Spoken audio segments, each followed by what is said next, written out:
NDA को जो है करारा हार का सामना करना पड़ा है, तो बीजेपी कहीं टिकने वाली नहीं है।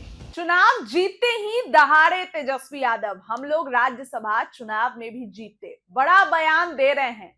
तेजस्वी यादव ने कहा कि वो सीट जदयू के पास थी, हमारे खाते में आ गई है। गदगद नजर आ रहे हैं, सुनिए एक बार। देखिए, बक्सर और जो भोजपुर में जो रिक्त पद था एमएलसी का, जो कि जनता दल यूनाइटेड का सीट था, और इस बार हम लोगों ने अपना प्रत्याशी जो महागठबंधन राष्ट्रीय जनता दल की तरफ से सोनू राय जी को उतारा।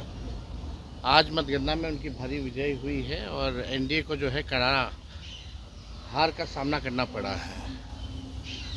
आप सब लोगों को हम पहले भी कई बार कहे हैं कि बीजेपी जो है टिकने वाली नहीं है। अगर बैलेट पेपर पे अगर चुनाव होता है तो बीजेपी कहीं टिकने वाली नहीं है। चुनाव में भी धन तंत्र, मशीन तंत्र लगा करके षड्यंत्र रच के इन लोगों ने जो है चुनाव जीता, लेकिन उस चुनाव में भी विधानसभा में जब बैलेट पेपर पे गिनती हुई तो 150 सीटों पे जो है हम लोग चुनाव जो है महागठबंधन हम लोग जीते थे। तो हम तो बड़ी खुशी की बात है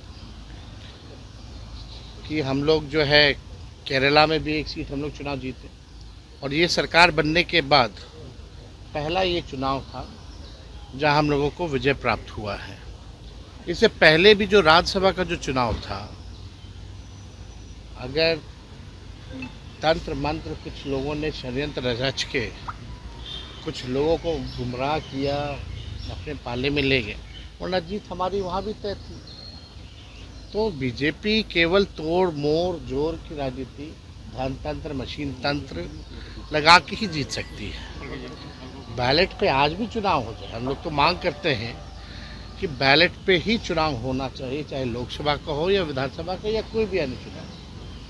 तो आज हम लोग जीते हैं।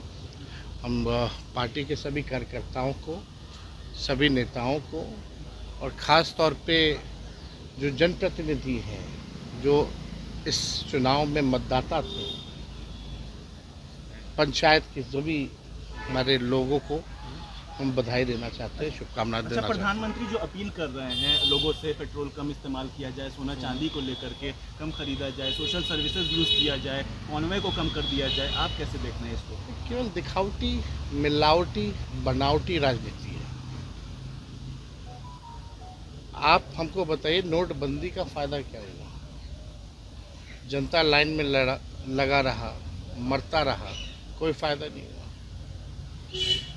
ये लोग जो हैं चुनाव ख़त्म होते ही सब पेट्रोल, डीजल, हर चीज़ महंगाई इतना बढ़ गया।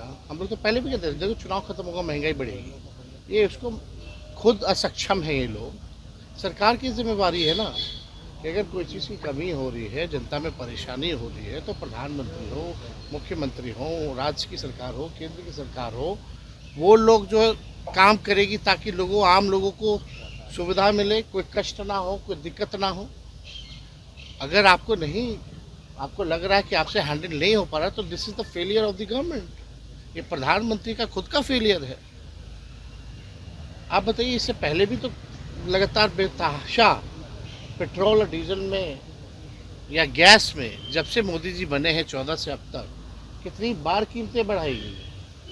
अब सोना मत लो, जूता मत पहनो, विदेशी कपड़ा मत पहनो।